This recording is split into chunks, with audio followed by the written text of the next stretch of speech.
E aí pessoal, como vocês vão? Hoje eu vou falar nesse vídeo sobre uma dicotomia que tem na matemática entre contínuo e discreto.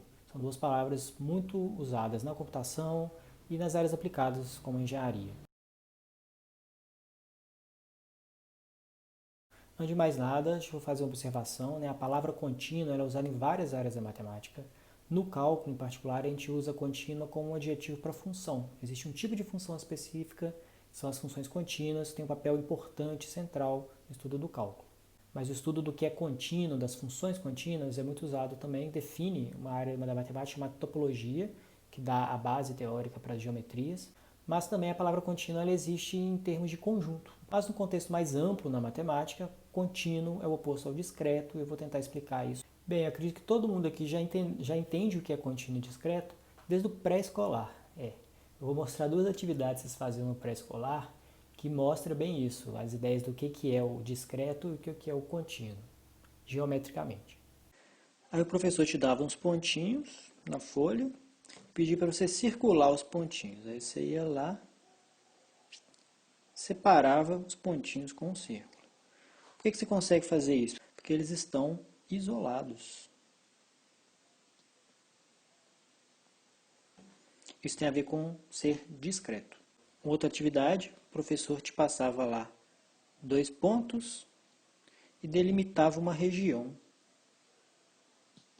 E aí perguntava, pedia para você ligar os 2 pontos sem sair fora da região. Aí você ia, pegava seu lápis, sua caneta, saía de um ponto, criava uma curvinha ligando o outro, que não saísse dos limites. Por que isso é possível fazer? Porque dentro desse limite, a gente tem uma região que ela é contínua, que a gente consegue perceber geometricamente porque os pontos estão conectados. Então, por isso que a linha sai contínua. Pois bem, mas isso é só para dar um começo, uma intuição, mas na prática, no final das contas, como é que a gente usa os termos contínuo e discreto na matemática ou nas áreas aplicadas? Por exemplo, você muitas vezes vai usar dados discretos ou dados contínuos. Na probabilidade estatística, você fala de variável discreta e variável contínua, mas na prática essas palavras estão associadas a os seguintes conceitos. A gente fala que um conjunto de pontos ou de dados é discreto se ele está enumerado ou enumerável, ou seja, você consegue contar, quantificar, ordenar. E isso a gente usa os números inteiros. A gente poderia pensar nos naturais, que também servem para contar e ordenar. Mas a gente costuma usar inteiro porque existe uma abjeção entre os naturais e os inteiros. O que seria o contínuo? Seria aquilo que você consegue medir como um comprimento ou um intervalo de tempo, ou seja, usando números reais. Em particular, lembre que quando a gente define números reais, a gente associa a reta real, que é justamente para dar a ideia de que números reais são usados para fazer medidas. Então, na prática, discreto está associado aos números inteiros, contínuo está associado aos números reais. Isso aparece nas aplicações, principalmente na computação, porque quando você tem um problema contínuo, depende dos números reais, você tem muitas variáveis ali, muitos dados que são infinitos em particular. Você precisa representar isso no computador de uma maneira finita, seja porque a base da computação é binária, ou seja pela quantidade de dados mesmo que você pode armazenar no computador. Então, o processo que transforma um problema contínuo num problema discreto, que a gente chama de discretização, está na base de várias aplicações que necessitam de recursos computacionais. O processo inverso, que seria pegar uma coisa discreta e transformar em contínua, a gente pode chamar de uma extensão contínua. Seria o processo de a gente transformar uma coisa que é discreta, colocando mais pontos ali, preenchendo os espaços vazios. No cálculo, isso vai aparecer muito através da ferramenta que a gente chama de limite. Inclusive, a própria integral seria uma ferramenta importante para fazer esse processo de transformar do discreto para o contínuo, e ela usa limites.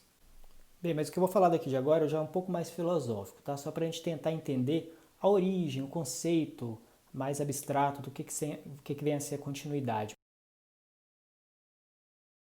Acho que a maneira mais intuitiva da gente entender de onde que veio a ideia de continuidade é pensando no modelo físico mesmo de espaço e tempo, principalmente que a mecânica clássica estuda.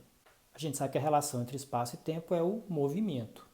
O que é falar que um corpo se moveu de um ponto a outro? Significa que ele percorreu uma trajetória no espaço durante um intervalo de tempo. E essa trajetória é dita contínua porque ele percorre continuamente, em sequência, certos pontos, saindo de um até outro, sem fazer rupturas, sem fazer quebras ou dar pausas, ou teletransportar de um ponto para outro no mesmo instante. Então a noção de trajetória contínua, como um caminho que um objeto faz de um ponto a outro, sem rupturas, é onde está a origem aí da continuidade. Claro, tem um tempo variando para poder isso acontecer. Bem, então quando eu falar de continuidade agora, vamos pensar no seguinte modelo. A gente tem os números reais, e a gente sabe que os números reais a gente usa para representar medidas de comprimento, que é uma medida de distância no espaço, e também para a gente medir o tempo, o tamanho dos intervalos de tempo. Então, com esses dois modelos físicos em mente, espaço e tempo, vamos ver o que é a essência da continuidade, o que precisa de um conjunto T ou um processo T para a gente chamar de contínuo. Eu não vou entrar aqui na definição formal do que é continuidade, mas eu vou falar das três ideias principais que você precisa para fornecer a continuidade, que a gente consegue entender de forma mais intuitiva. Primeiro, para eu falar que um objeto ou um conjunto tem uma continuidade nele, né, ele é um contínuo, você precisa ter uma relação de ordem. Ou seja, você tem que saber falar o que é um elemento maior que o outro ou menor que o outro. Bem, isso é uma propriedade que a gente sabe que tem nos números reais. Mas pensando fisicamente, no espaço, se você tem duas posições, você sabe falar o que é mais longe ou mais perto, ou se um tamanho é maior que o outro quando você mede. Mesma coisa para o tempo, você sabe falar o que é o antes e o que é o depois. Você consegue medir intervalos de tempo, de tamanhos, de duração diferente. A segunda coisa que a gente tem é uma coisa que a gente chama de densidade. Significa o seguinte, entre dois pontos desse conjunto, ou dois instantes do tempo, tem que ter um intermediário sempre. Bem, quando você fala de medida de comprimento, é sempre fácil. Você pega um segmento, tem uma distância entre eles, representa um número real, você tem um ponto médio. E para o tempo também. Entre o antes e o depois tem um agora. Você não consegue passar de um instante a outro, de um ponto a outro, sem passar por esse intermediário. E por fim, um conceito que é um pouco mais abstrato é o conceito de completude. Eu não vou entrar em muitos detalhes, né? No cálculo mais avançado, na análise, a gente estuda isso definindo através de supremos e ínfimos. Mas aqui a noção intuitiva é que, se a densidade fala que entre dois pontos tem que ter um intermediário, a completude fala que tem que ter muita gente, tem que ter uma acumulação de pontos ali entre dois. Na verdade, em qualquer pedacinho que você pegar, você consegue colocar infinitos ali dentro. Ou seja, você consegue preencher os espaços sem deixar lacunas. Isso a gente chama de uma acumulação em torno de um ponto, em direção a um ponto. Essa ideia está essencialmente ligada ao conceito de limite que a gente aprende no cálculo. Na verdade, o limite só pode ser definido por conta dessa propriedade. Agora, aprofundando um pouco mais nessa ideia, pensando de forma mais filosófica. Quem começou a pensar melhor sobre o que seria contínuo, discreto, fazer essa diferenciação, captar a essência do que é o contínuo, do que tem nos números reais, foi o matemático Cantor. Ele tinha o interesse de definir as coisas mais básicas da matemática, da teoria dos conjuntos. Às vezes coisas tão básicas, fica até difícil a gente falar o que é. Então ele ficou um bom tempo tentando formalizar esses conceitos. E a teoria de conjuntos que a gente tem hoje se deve muito ao trabalho dele. Basicamente, a ideia dele veio da seguinte pergunta. A gente tem conjuntos infinitos, mas será que todo conjunto infinito tem o mesmo tamanho? Por exemplo, os números naturais são infinitos, de 0, 1, 2, 3, você sempre consegue fazer um sucessor. E os números reais também são infinitos. Né? A reta real que a gente imagina, que representa os números reais, ela é infinita. O que o Cantor chamou de cardinalidade, que seria uma maneira de medir o tamanho desses conjuntos, e ele propôs que existem a cardinalidade enumerável, como é o caso dos números naturais ou dos números inteiros, e a cardinalidade que seria contínua, que seria do caso dos números reais. Só observação, né? Entre os números inteiros e os números reais, a gente aprende que tem aquele conjunto dos números racionais. Mas, na verdade, o conjunto dos números racionais também é discreto. A gente consegue uma objeção do conjunto dos racionais com os inteiros.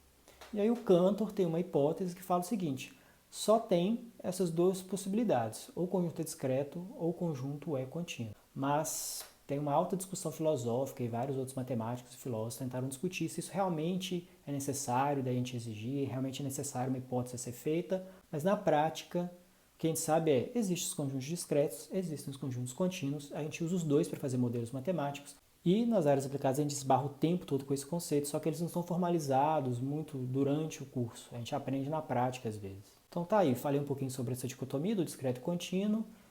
Em alguns outros vídeos eu vou voltar nesse tema, apresentando ferramentas da matemática discreta ou da análise que é contínua, e a gente vai encaixando essas ideias de alguma maneira ao longo do estudo da gente.